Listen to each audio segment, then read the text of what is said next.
sa iyong sarili, isipin na wala ka ng silbi.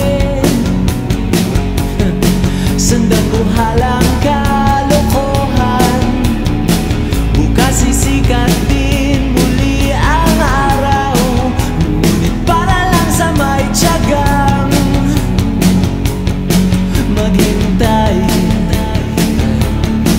Kaya't kaibigan, huwag kang magpapatalo. Kaibigan, itaas ang noo.